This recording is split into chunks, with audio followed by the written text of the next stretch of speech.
The ball is now in their court to schedule a time on my calendar in real time. And if they don't, maybe a day or two later, I'll follow up and say, hey, just wanted to check in.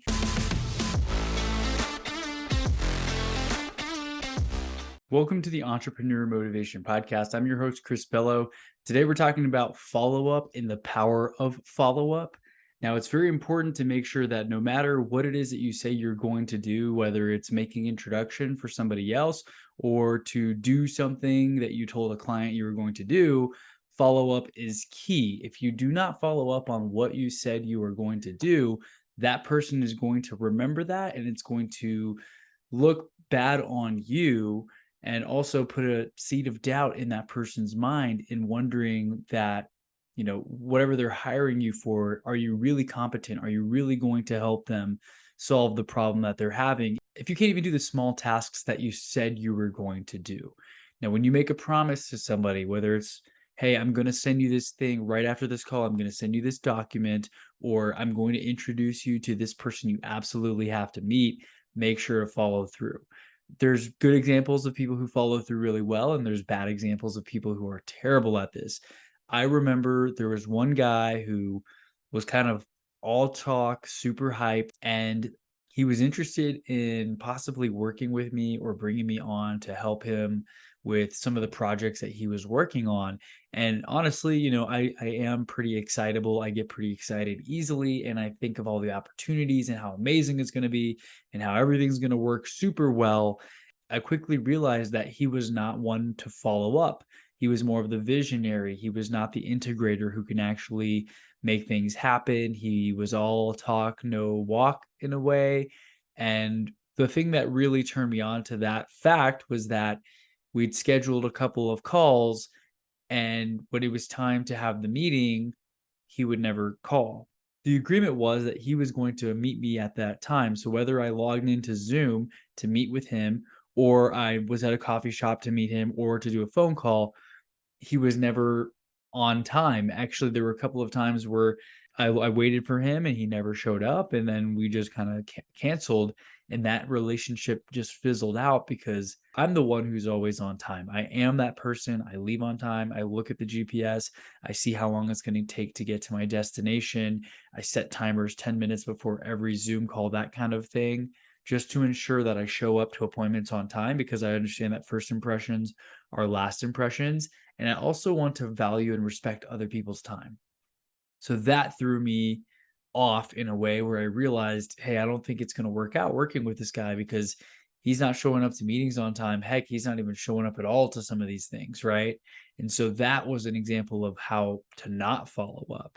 Now, whenever you are following up with a client or with someone that you're meeting with, it works really well to have systems so that you don't drop the ball. Now, whenever I have someone who wants to meet, for example, and they text me, hey, Chris, I need help. I'd like to enlist your services to help me buy or sell real estate, for example. I don't drop the ball. I don't just go radio silent. When they message me, I message them back. And as soon as I realize that they want help buying or selling a house, I send them a link with Calendly. This allows them, the ball is now in their court to schedule a time on my calendar in real time. And if they don't, maybe a day or two later, I'll follow up and say, hey, just wanted to check in. Did you still want to meet to chat about that? Or is now no longer a good time? Okay, either way, right?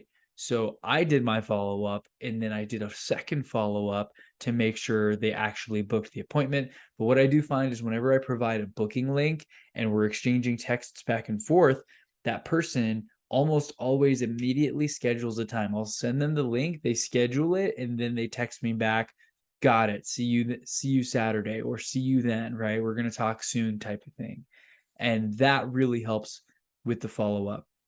Now, automations and reminders, these go a long way as well. If you use systems for booking appointments, for example, you can have follow-up texts, follow-up reminders via email that go out 24 hours ahead of time, 1 hour ahead of time, 15 minutes ahead of time.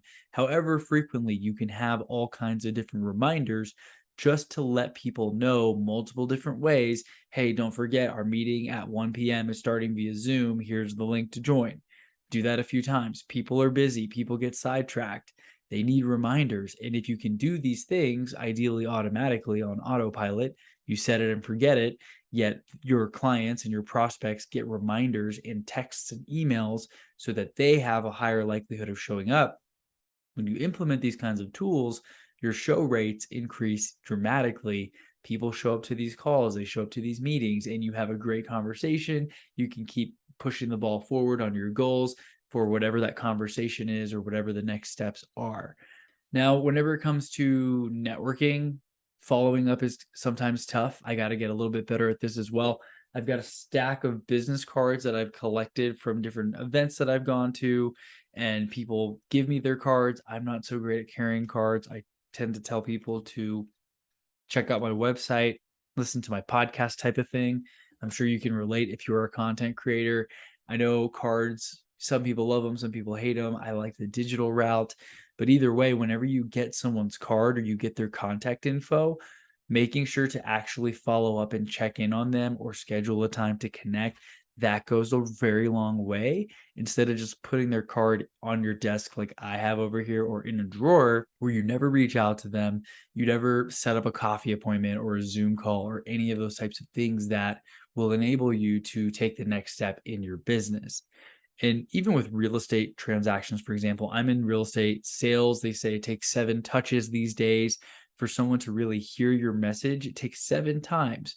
Direct mail, online ads, TV ads, email marketing, all types of things. 7 touches on average. 7 to 12 is what I remember hearing or reading in a book before on marketing, to really drive the message and point home and start to pop up on people's radars.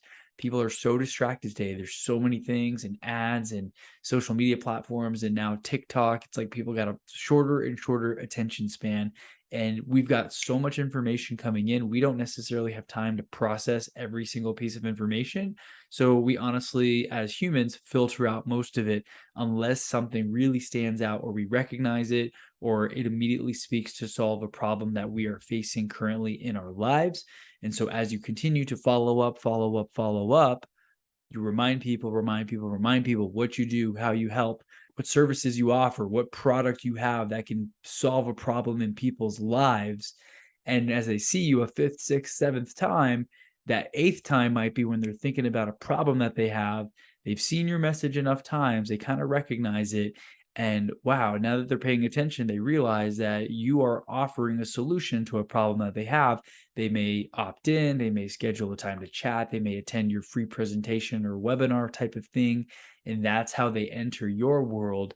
And then, of course, following up, some of this can be done automatically with an email sequence, for example, where there's automated upfront, one and done. I love this, leveraging technology and making sure that you put in the time and effort up front, and then it continues to pay dividends over and over again on the back end. You can follow up manually, texting people, calling them, stopping by. A lot of real estate folks, for example, in my industry, do pop bys where all their clients, a couple times a year, they'll literally pop by their house, knock on the door, see if anyone's home, say hello, chat for a couple of minutes, drop off pies at Thanksgiving, for example, or Halloween gift baskets or something, or Easter. You can think of something for every single month, multiple occasions and seasons throughout the year. And a lot of people will do this just to stay top of mind, say hello, remind clients that you're here to help, and that you're also happy to take care of any referrals that they may have looking to buy or sell real estate. Now, I personally have not done much of that. And now that I'm doing my real estate stuff virtually from another state, I definitely don't do that. I don't even attend my closings or anything anymore because I just can't. I mean, I guess I could fly back for every closing, but it's just not feasible right now. And my clients don't even really care because they're getting the result that they desire. It's just a nice to have if you are there in town. So for me personally, I've never done the follow-up methods by doing pop buys. That's not really my style. I like more of the calls, texts, emails, automated sequences, voice texts. For example, I'll literally do my follow-up with a voice text and just record something like, hey man, it was so great catching up. I'm so happy to hear you and the family are doing well. If you have any questions, let me know. Here's my link. Feel free to schedule a follow-up meeting. Let's chat in maybe 2 weeks or 3 weeks. Just pick a day and time that works for you and we can chat some more. Talk to you soon. That kind of thing. Fire off that message. I can do it while I'm driving, while I'm walking the dog. I don't have to type it. I don't have to proofread it.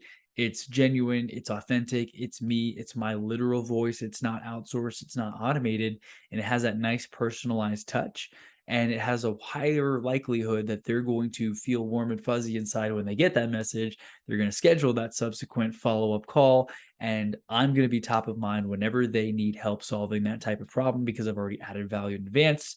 I've sent them messages. And again, top of mind awareness. I have been following up and just doing various touch points, email, replying to their story, sending them a DM on Instagram, sending them a voice text via text message, for example, multiple different ways just to stay top of mind.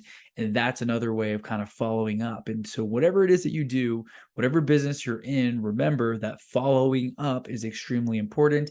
Business is definitely a contact sport. You can supplement some of your efforts with some automations and some delegation, but ultimately you're going to have to put in that first person touch as well.